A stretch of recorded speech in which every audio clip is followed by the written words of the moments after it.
fizeram os filhos de Levi segundo a palavra de Moisés, e caíram o povo naquele dia uns 3.000 homens, pois Moisés dissera: consagrai-vos hoje o Senhor, cada um contra filho, irmão, para que lhe conceda hoje a sua bênção. No dia seguinte disse Moisés ao povo: vós cometestes grandes pecados, agora porém subirei ao Senhor, e porventura farei propiciarão pelo vosso pecado. Tornou Moisés ao Senhor e disse: ora, o povo cometeu grande pecado, fazendo para si deuses de ouro. Agora, pois, perdoa-lhes o pecado, ou se não lhe risca, eu peço-te do livro que escreveste. Então disse o Senhor a Moisés: riscarei o meu livro todo aquele que pecar contra mim. Vai, pois, agora, conduze o povo para onde te disse. Eis que o meu anjo irá diante de ti, porém, no dia da minha visitação, vingarei neles o seu pecado. Feriu, pois, o Senhor ao povo, porque fizeram um bezerro que Arão houvera fabricado. Senhor, eu quero colocar em tuas mãos a mensagem que tu revelaste, Senhor, para esta manhã. Que nesse momento, Senhor, possamos nos conscientizar de que nós estamos nos retirando das datas festivas desse mundo. Que aqui estamos nos retirando do pecado que assola esta nação nesta hora. E possamos trazer a consciência de que o bezerro deve permanecer lá fora. Não é dado a nós adorar, idolatrar, debruçarmos no pecado, mas é dado a nós nos encher do Espírito Santo de Deus. Por isso nós pedimos, Deus, que o Teu Espírito Santo continue nos visitando nesta noite. Que o Teu Espírito Santo continue falando aos nossos corações nesta noite. E que durante esta mensagem que nós venhamos a repreender a idolatria do nosso coração. Que durante esta mensagem, Senhor, Tu tenhas autoridade para repreender o pecado do nosso coração. Que estejamos livres, desimpedidos, para que o Senhor seja e faça morada sobre nossas vidas. Colocamos em Tuas mãos a Tua igreja, em nome de Jesus Cristo. Amém e amém. Eu trouxe esse texto, irmãos, porque o povo, ele foi libertado do Egito, mas nós percebemos que, mesmo diante da libertação, de fato, do Egito, Deus colocou o povo no meio do deserto. Existe um motivo pela qual Deus nos faz passar ao deserto. O deserto é ruim, o deserto é pesado, o deserto tem sequidão. No deserto nós podemos passar por algumas visões atípicas da sequidão, porque o Senhor, Ele entende e nos faz entender que o deserto é um lugar onde nós só podemos enxergar para um escape. O deserto nós não temos uma companhia, nós não temos um refrigério natural. No deserto nós só podemos beber da fonte que vem de Deus. E Deus permite que esse povo vá para o deserto. E no deserto, eles precisam ser alimentados. Deus envia o maná. No deserto, eles precisam beber da água da vida. E Deus faz com que Moisés jorre a água da pedra, para que eles bebam e não venham a padecer de sede. No deserto, eles precisavam ser libertos. As suas necessidades vêm de Deus.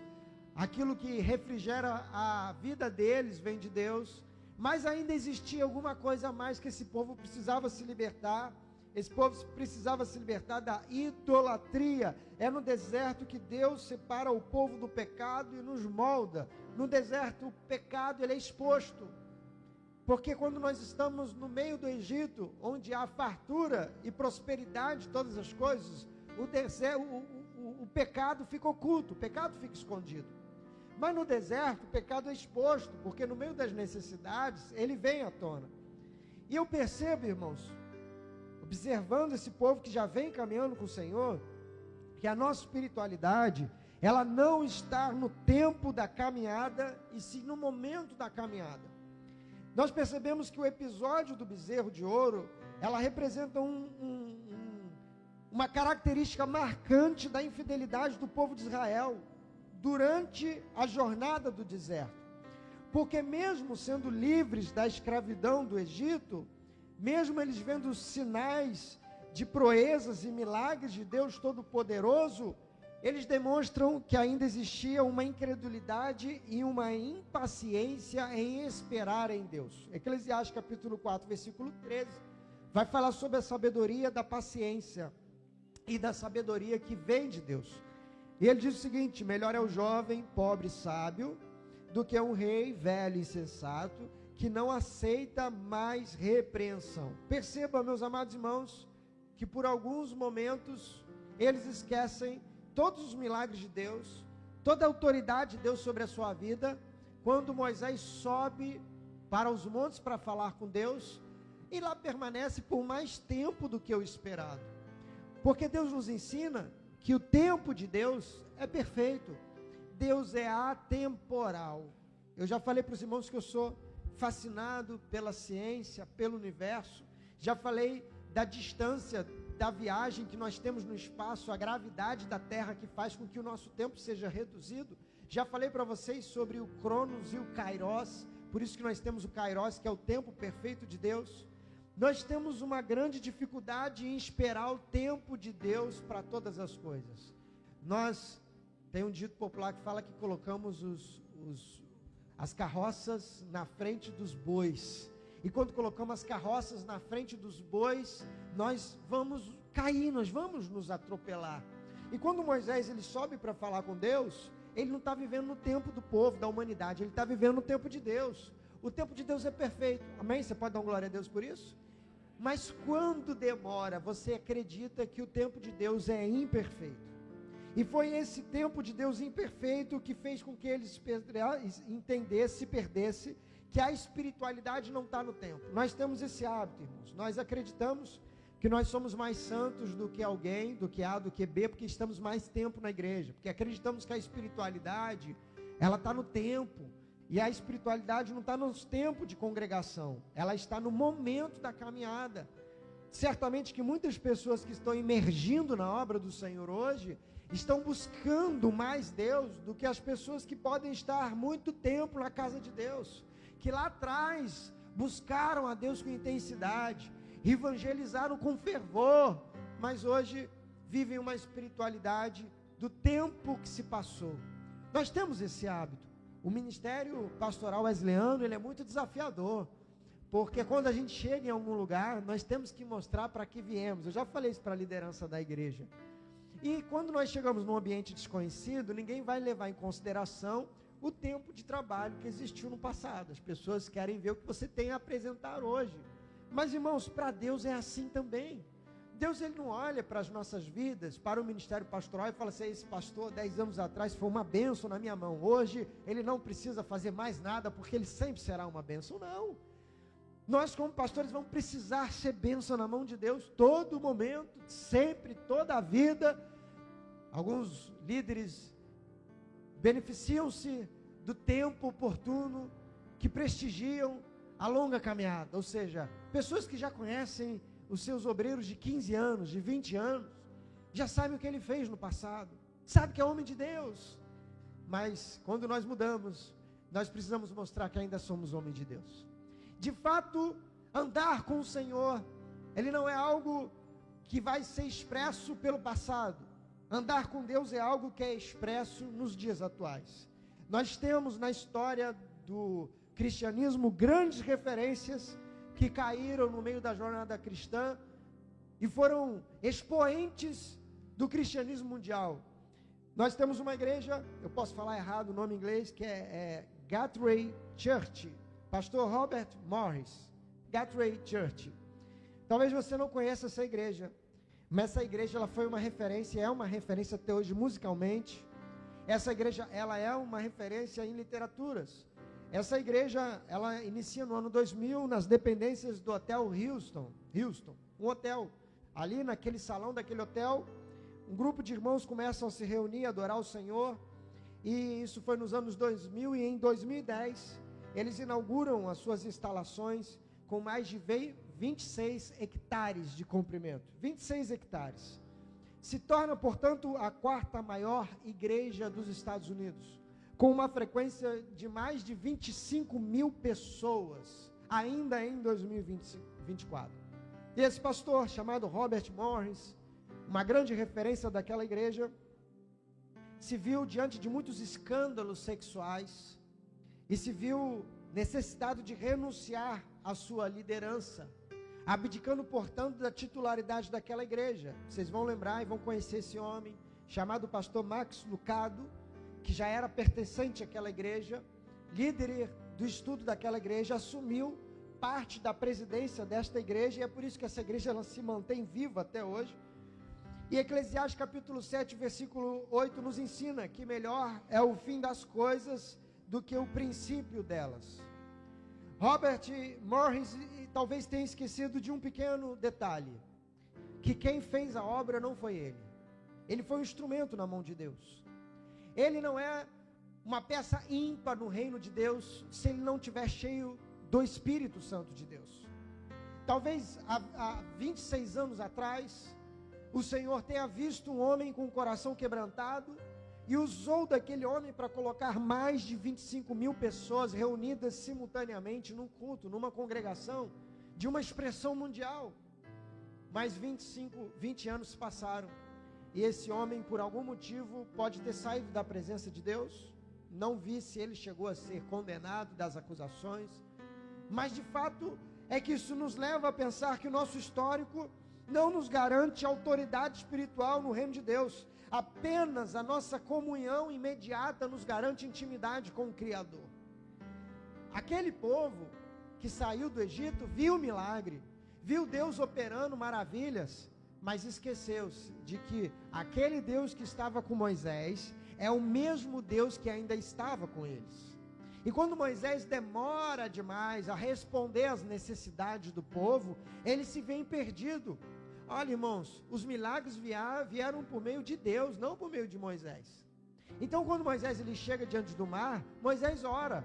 Ele fala: Senhor, tu nos tiraste do Egito. Aí Deus fala: dá voz ao mar, levanta o teu cajado, executa a tua obra, eu farei o milagre. Quando ele levanta o cajado, o mar abre. O povo vê que é a mão de Deus. Ele atravessa o mar e ele fala: Senhor, esse povo padece porque tem fome. Deus fala: levanta e eu vou mandar o maná vem. O sol vem queimando a cabeça deles. E ele fala: Senhor, Deus manda uma nuvem. O deserto pode chegar a -4 negativo à noite. Deus manda uma labareda de fogo, eles se aquecem. Quem faz os milagres é Deus. Perceba que ainda havia algo a ser tratado, não somente com o povo, mas também com a liderança do povo. Porque quando Moisés sobe, e ele é o patriarca, ele confia o povo na mão de Arão. Arão era irmão de Moisés, era o sumo sacerdote, mas Arão ainda precisava entender que ele exercia o sacerdote não por Moisés, não pelo povo, mas o sacerdócio que estava nas suas mãos, estava colocado e confiado da parte do próprio Deus. Então Arão, quando ele vê a murmuração do povo, ele se perde no meio daquele caos instaurado, no meio do desespero da congregação, e decide dar ao povo aquilo que eles desejam. Irmãos, o nosso propósito maior como líderes na casa de Deus sempre será cumprir a vontade de Deus.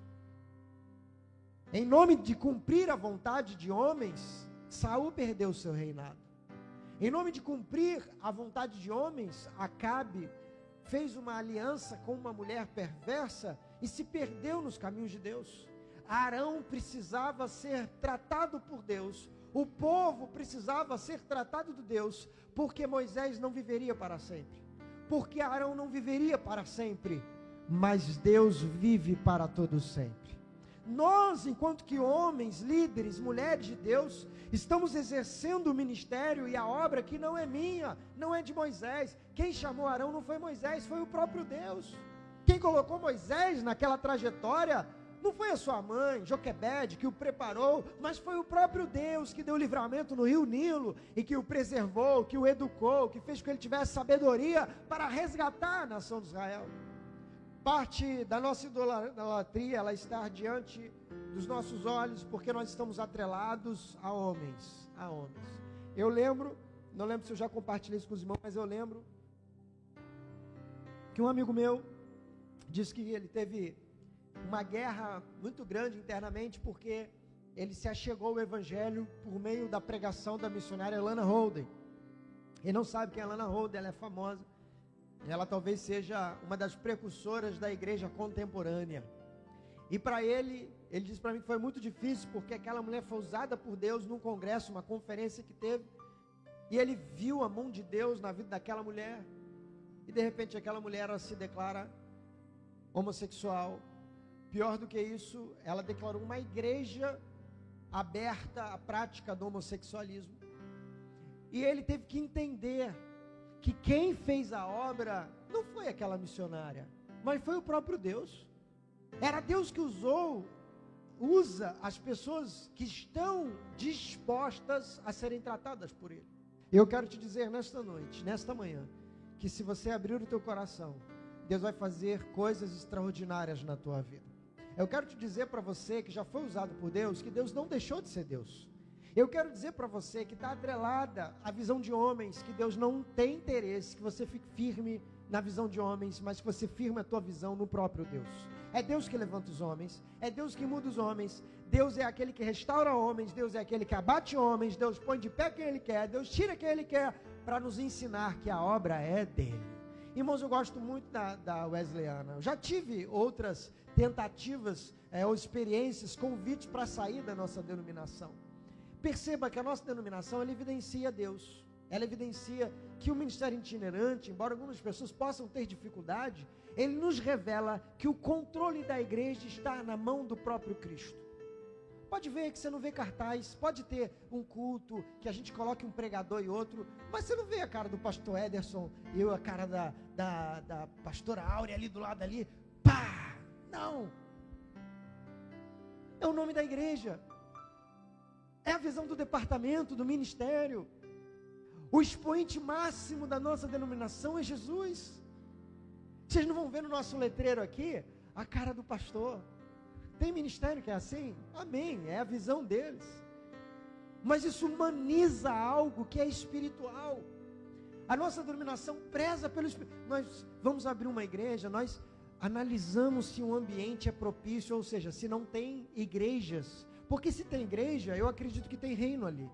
Tem reino ali. Já tivemos congressos que pessoas aceitaram a Jesus, mas era longe da nossa igreja. E nós falamos, vai para uma igreja perto de você, porque é o reino.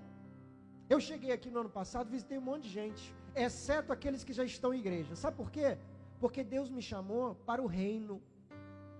A gente tem a percepção de homens que são levados pela natureza humana, quando eles estão subordinados, tendenciados a sequestrar pessoas de outro reino. Cuidado com isso. Não estou interessado em crescer o reino, estou interessado em pescar aquário dos outros. Eu não faço isso. Quando a gente está num congresso aqui, ano passado teve, sábado eu falei, vou impetrar a bênção, amanhã é EBD. Se você tem a sua igreja, vai para a EBD da sua igreja. Se você é da minha igreja, vem para a EBD da minha igreja.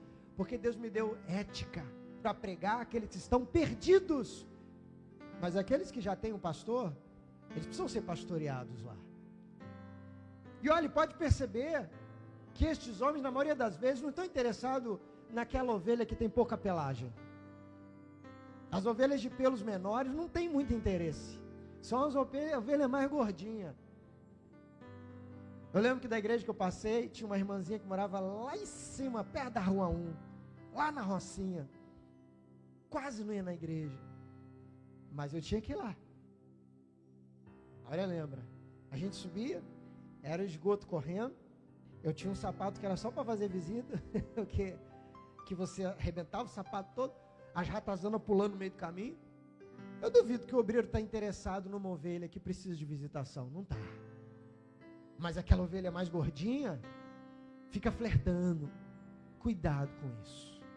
Não estão interessados em reinos, estão interessados na gordura. Cuidado com isso. Arão precisava ser tratado por Deus, porque ele estava preocupado em agradar as pessoas que ali estavam. Ele também precisava ser tratado, e o povo estava atrelado àquilo que pudesse tocar. A impaciência nos afasta de um Deus eterno e atemporal, nos faz construir ídolos que atentam às nossas necessidades. E olha, irmãos, não tem problema nenhum a gente ter referência, eu tenho as minhas. O problema é quando a referência se torna idolatria. E no ministério itinerante isso é muito comum. Eu gostava mesmo do pastor fulano. Eu gostava mesmo do pastor ciclano. Eu digo isso com segurança porque Austin não é a primeira igreja que eu venho, aqui é a minha 8ª igreja. E todo lugar eu escuto isso, não tem problema nenhum você ter referência, o problema tem quando você não entende que o homem que Deus colocou ali é autoridade espiritual sobre a sua vida. Você ficou agarrado lá no passado.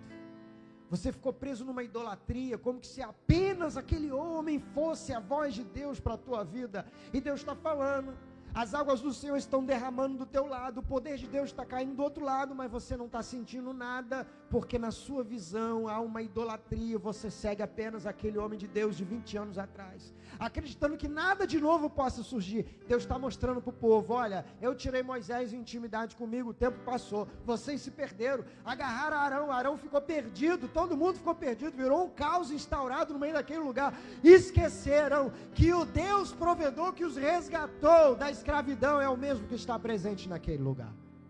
Você pode estar com sede, você pode estar com fome, você pode estar no deserto, mas nunca se esqueça que Deus é aquele que vai trazer a provisão para a tua vida. Nunca esqueça, é de Deus que vem nosso socorro bem presente no meio da angústia. Você crê nisso, amém?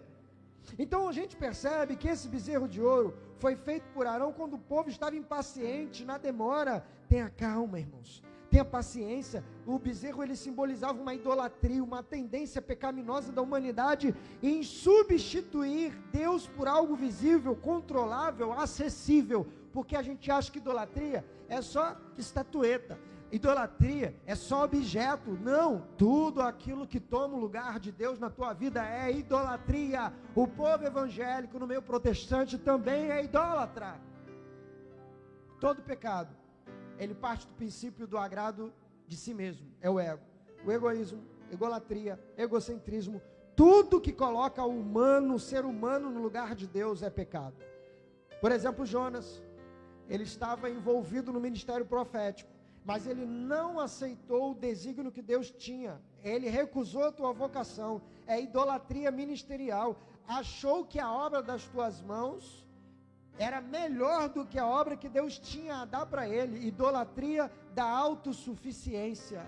Eu tenho muitos amigos, obreiros, que se acham indignos da nomeação que recebem. É muito triste isso, porque primeiro, nós recusamos a obra de Deus sobre nossas mãos.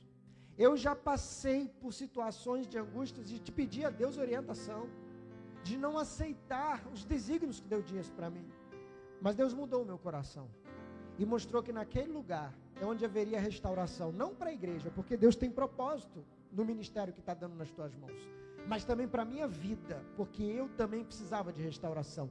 Quando eu abençoo vidas, o Senhor abençoa a vida daquele que está na obra. Você crê nisso, amém? Saul estava diante de uma guerra, e lá se levantavam os inimigos do Senhor. A Bíblia fala que Samuel estava em oração com Deus, à espera do profeta, porque apenas o profeta poderia sacrificar, e se não sacrificasse, eles perderiam a guerra. Mas ele não teve paciência, ele desobedeceu uma hierarquia sacerdotal, e ele sacrifica.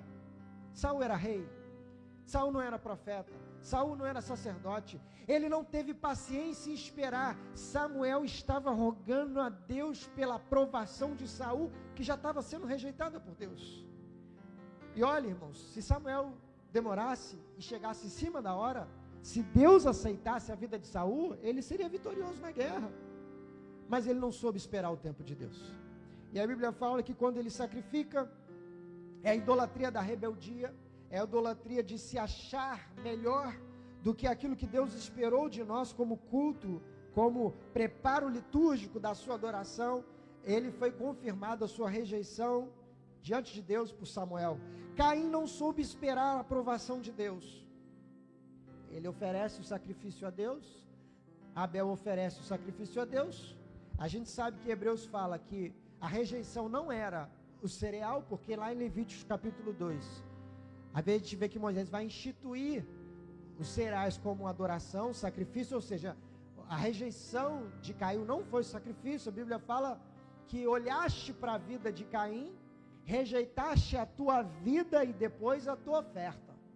Então ele viu Abel sendo aceito e viu ele sendo rejeitado. Ele não soube esperar o tratamento de Deus.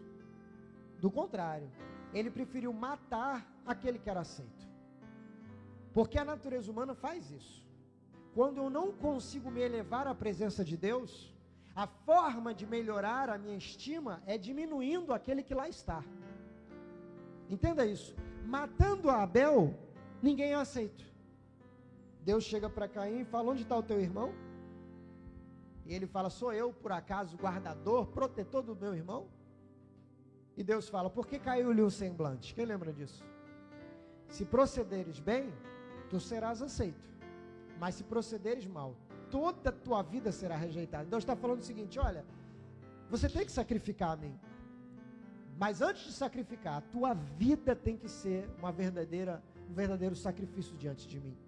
E ele cria o ídolo da reputação. Caim, ele desejava ter uma reputação. Irmãos, quando eu li, veio à memória esse texto, eu lembro daquele pastor batista, e não tem nada a ver com a igreja batista, eu acho que tem uns 6, 7 anos atrás, que os filhos dele foram mortos brutalmente em um incêndio dentro da sua casa. E ele sepultou o filho pela manhã, e quando foi à noite, ele estava pregando: vamos avançar, vamos sair nas ruas, chorando. E alguns meses depois, a Polícia Civil concluiu que aquele senhor assassinou os seus filhos. E o que me chama a atenção é ele ter criado um ambiente de assassinato, e à noite ele está pregando com ardor, com eficácia, motivando a igreja a sair à pregação. É um homem que estava mais preocupado com a sua reputação do que com a sua dignidade diante de Deus. É um homem que não estava preocupado com o pecado da sua vida, mas estava preocupado com aquilo que as pessoas pensariam de si mesmo. Sansão, ele não soube manter a sua fidelidade diante de Deus, confiando na sua própria força. De tanto ser usado, acreditou que a sua vitória vinha de si mesmo. A idolatria do egocentrismo. Muitas vezes nós fazemos assim. Eu vi um colega que uma vez falou comigo, ele disse assim: bom é quando as coisas começam a fluir naturalmente. Eu hoje cheguei num momento, pastor, que eu abro a Bíblia, leio um texto e eu saio falando. E eu falei para ele: cuidado. Falei: por quê? Porque Deus espera que antes de nós estarmos de pé falando, estejamos de joelho buscando a Deus aquilo que Ele deseja ministrar à igreja. Cuidado com isso. Se tem uma coisa que eu defendo, é um sermão bem elaborado. Sou apaixonado por isso. Bem estabelecido. Irmão, pode ser pontual.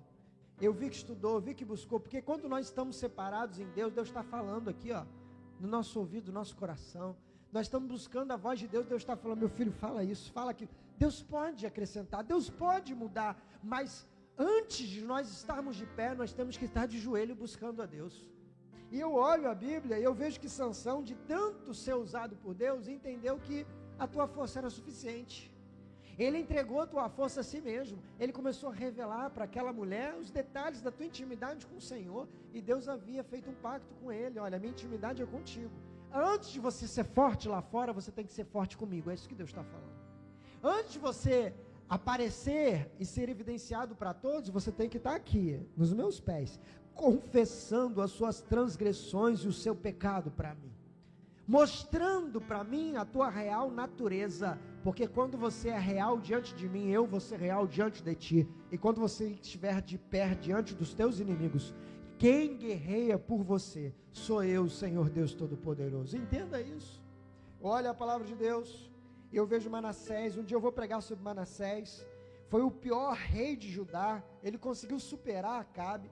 Em virtude da aprovação de um reinado público, ele sacrificou os teus próprios filhos a deuses mesopotâmicos. A idolatria da aceitação pessoal a qualquer preço, a todo custo, para que aquele povo miscigenado pudesse aceitar os deuses Aserá, os deuses envolvidos aos mesopotâmicos, para que ele não perdesse parte da população que estava já envolvida às liturgias dos cultos de Baal. Ele fez isso. Isso nos alerta a colocarmos nada no lugar de Deus. Dinheiro, poder, imagem, tradições, porque apenas Deus é digno de toda a adoração. Todo pecado é carnal. A gente fala muito de imagem, idolatria. Nós temos no Brasil histórico triste de o maior bloco de carnaval do mundo. Quem sabe qual que é? O Galo da Madrugada. Já ouviram falar? Ele é o maior bloco de carnaval em número de pessoas e tempo de frequência. É uma estátua de um galo gigante, de 32 metros de altura, tem um peso de 8 toneladas. Ele começa antes das datas festivas e acaba depois das datas festivas. Ele é o maior bloco de carnaval do mundo. Ali são feitos sacrifícios de carne. Ali tem prostituição, adultério, fornicação, inveja, bebedeira, vício, homossexualismo, dissensões, divisão, assassinato, tudo. Os pecados sexuais, na maioria das vezes, são evidenciados na igreja como sendo os únicos pecados. Eu falei de vários pecados que atrelam a parte do ser, da pessoalidade, do ego, mas a prostituição é o pecado contra o templo do Espírito Santo. Qualquer relação fora do casamento é pecado.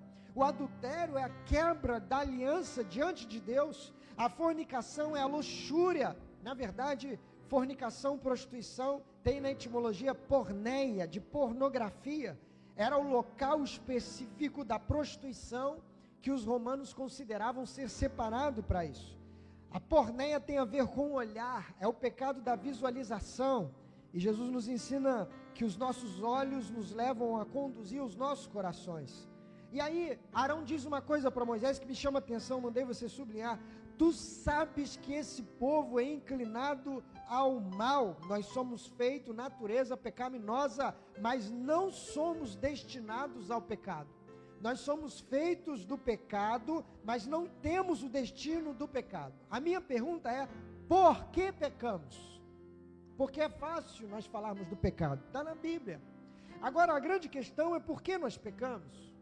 E aí nós precisamos entender que o pecado, ele é uma resposta a uma relação à escravidão do passado. Por exemplo, existem muitas pessoas que sofreram abusos no passado.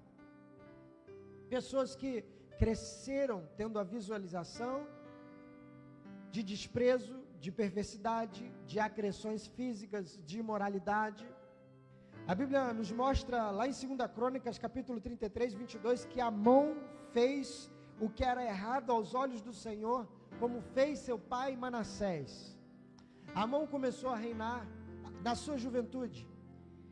E da sua infância à sua juventude, ele viu tudo que Manassés fez, que era ruim. E quando ele começa a reinar, ele faz o que é ruim. Muitas vezes, a resposta do nosso pecado, ela se dá diante de uma vida de relações psicossomáticas abusivas. Se você viu seus pais brigarem, se você viu parentes, familiares abusarem, se você foi resultado e fruto de situações envolvidas com isso, você vai ser levado a pecar.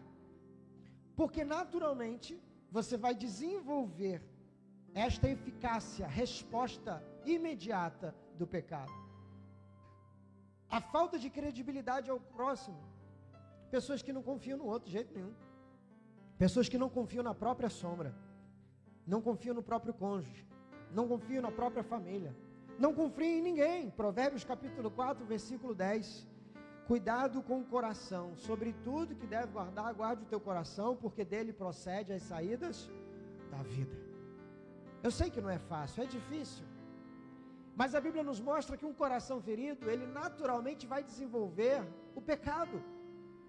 Porque ele teve percepções pecaminosas na tua vida. O excesso de imagens tendenciosas em nosso cotidiano. Provérbios capítulo 23, versículo 7, nos ensina que aquilo que imaginamos na nossa mente, assim é. Quando você vê uma pessoa e você fala assim, não gostei do fulano. Já viu alguém falar isso? Você nem conhece. Mas por que você reage dessa forma?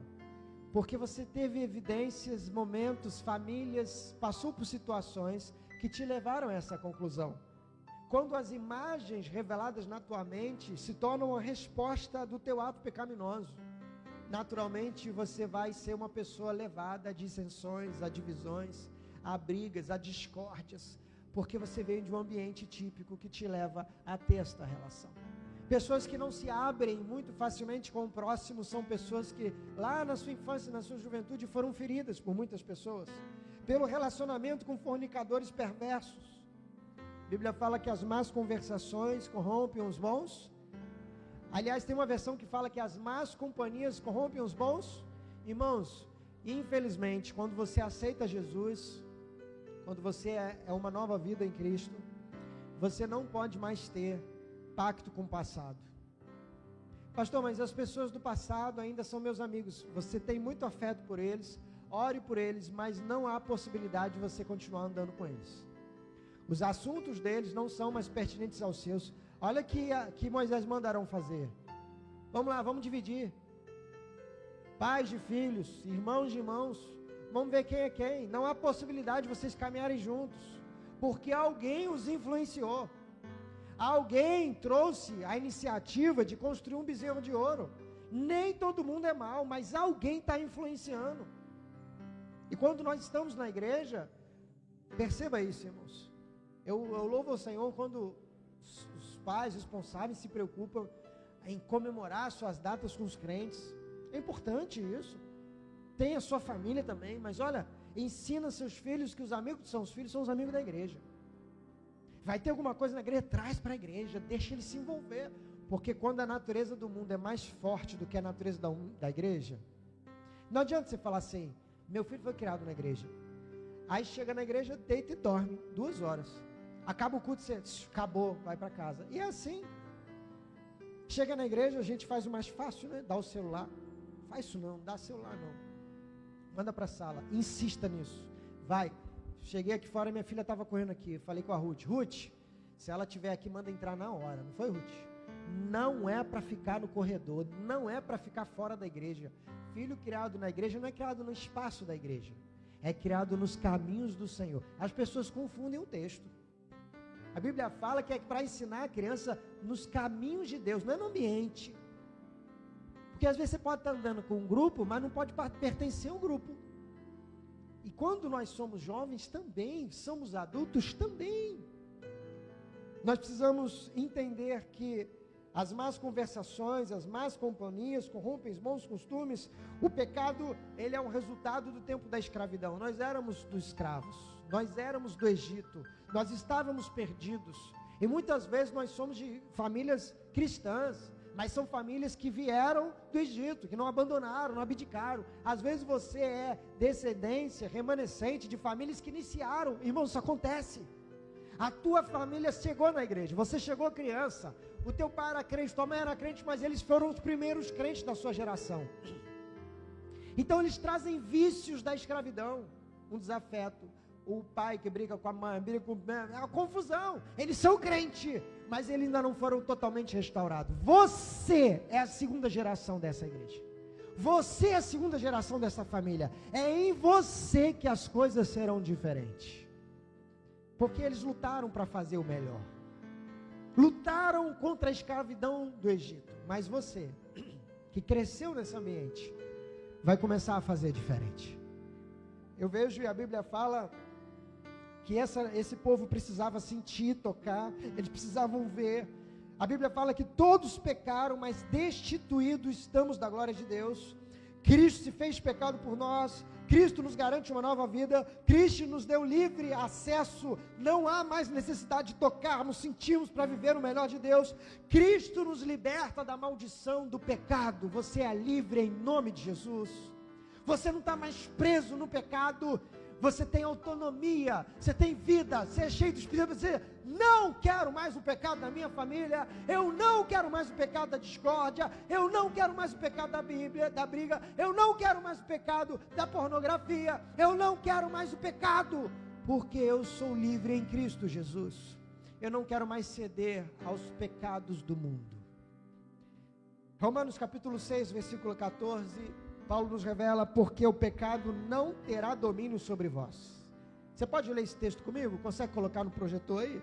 Romanos 6,14, porque o pecado não terá domínio sobre vós, pois não estáis debaixo da lei, mas debaixo da graça, libertos pelo pecado, servos da justiça em Cristo Jesus. Vamos ler? Vamos lá? 1, 2, 3.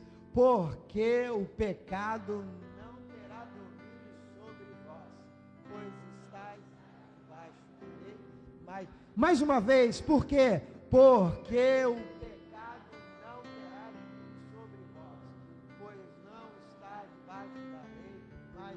Vamos fazer diferente? Você pode se colocar de pé? De repente está com a sua família aí, abraça a tua família aí agora, em nome de Jesus. Em nome de Jesus. Porque é muito fácil a gente criticar o pecado do carnaval. É muito fácil a gente pegar o pecado da idolatria. Eu falei aqui do galo da madrugada, os caras estão lá pulando, um sol, irmãos, de rachar, 38, 40 graus no Nordeste. Gente de todos os tipos, de todos os lugares do Brasil está lá agora, pulando. A gente está criticando esse tipo de pecado, mas às vezes nós estamos trazendo o pecado para dentro das nossas casas. E aos irmãos que nos acompanham, talvez você está acompanhando essa live, eu quero te dizer que Deus te livrou do pecado. Deus hoje, nesta manhã, está dizendo que você é livre da prostituição, da fornicação, você é livre, porque Cristo te deu a liberdade.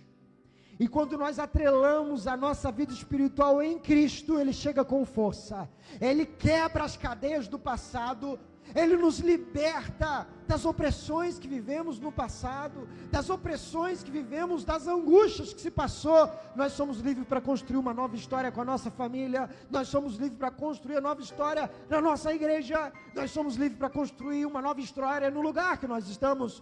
Você é livre do pecado, saia do passado, saia da morte, porque Jesus escreveu o teu nome no livro da vida. Você vai profetizar agora com a tua casa, com a tua família. Vamos ler de novo. Você agora vai fazer de forma profética. Onde você está, com as pessoas que você está. Se você não está com as pessoas, levante a sua mão assim. Você vai profetizar agora. 1, 2, 3. Porque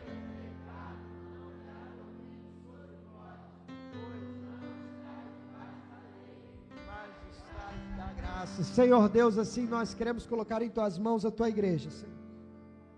Oh Senhor, eis aqui o teu povo que se reuniu nesta manhã, eis aqui a tua igreja, Senhor, que se colocou à disposição para estar te adorando. Oh Senhor, porque estamos em espírito, em verdade.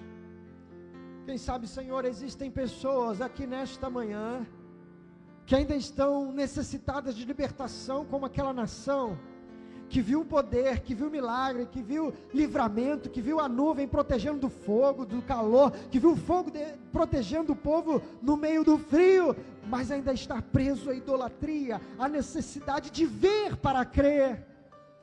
E o teu filho nos ensinaste, Senhor, que mais bem-aventurados são aqueles que não veem e creem. Nós estamos crendo que tu estás presente no meio de nós.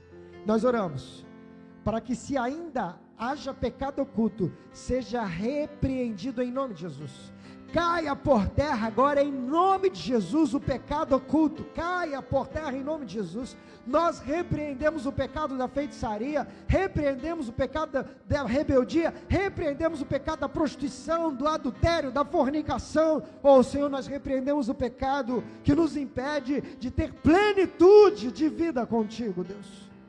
Nós repreendemos ainda, Senhor, as maldições que as famílias possam ter chegado aqui nesse lugar, lançamos por terra em nome de Jesus, para que possamos ter uma nova vida em Cristo Jesus. Pela graça de Deus, nós profetizamos renovação de casamentos aqui. Pela graça de Deus, nós profetizamos restauração de famílias aqui. Pela graça de Deus, nós profetizamos filhos, filhas abençoados na presença de Deus. Pela graça de Deus, nós profetizamos a tua cura no meio de nós. Cura-nos, Senhor. Oh Senhor, nós colocamos em tuas mãos nossas vidas, porque com teu sangue tu nos compraste. Em nome de Jesus Cristo. Amém e amém. Você pode glorificar o nome do Senhor. Queremos o teu nome engrandecer e agradecer-te,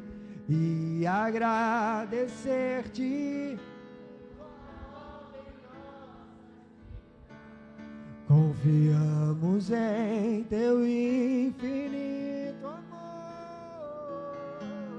pois só tu és o Deus eterno e céu, tu és o Deus eterno, queremos o teu nome engrandecer, louva ao Senhor, queremos o teu nome engrandecer e agradecer-te por tua obra em nossas vidas, confiamos em teu infinito amor, pois só tu és o Deus eterno, pois só tu és o Deus sobre a minha família, pois só tu és sobre a minha vida, pois só tu sobre toda a terra e céus, sobre toda a terra e Senhor, nós também queremos apresentar a Ti a nossa evangelização, Deus. Ali muitas vidas colocaram seus nomes naquele lugar, naquele livro. Senhor, ali muitos irmãos estão evangelizando e alguns ainda continuarão evangelizando ali por alguns minutos. Que Tu possas abençoar esta rua. Nós profetizamos toda sorte de bênção nessa rua. Nós profetizamos a habitação do Teu Espírito Santo nesse lugar. Senhor, coloca os Teus anjos acampados aqui na frente. Coloca, Deus, coloca. Que esta rua seja a habitação do Teu Espírito Santo. Nós profetizamos homens e mulheres enchendo estas ruas. Nós profetizamos sobre nossos vizinhos. Senhor, encha do Teu poder. Vai convertendo o coração que está endurecido, Deus. Profetizamos sobre os vizinhos da frente, das laterais, os vizinhos da rua de trás. Nós colocamos em Tuas mãos o bairro de Austin, Deus, nós colocamos o distrito de Queimados. Deus, nós profetizamos sobre este lugar. Nós damos autoridade espiritual para que Tu estejas executando a Tua obra nesse lugar. Nós profetizamos o livramento, nós profetizamos a vitória, na autoridade conferida a nós nesse lugar, nesta igreja. Nós temos essa autoridade, Deus, porque a Tua Bíblia nos ensina que nós teríamos autoridade. Nós oramos para que nesta rua haja livramento, que não haja assaltos, que não haja roubos, não haja furtos, que não haja viciados, que não haja alcoólatras, que não haja, Senhor, ganho imoral nesse lugar. Profetizamos a Tua vitória sobre esta igreja. Coloca os Teus anjos acampados nesse lugar, desamarra todo o laço do inimigo, em nome de Jesus. Que aqui tenha um povo vitorioso, restaurado, estabelecido, fincado, como um farol que incendeia, como uma luz, como um candeeiro aceso. Colocamos em Tuas mãos nossas vidas, em nome de Jesus Cristo, amém e amém. Você pode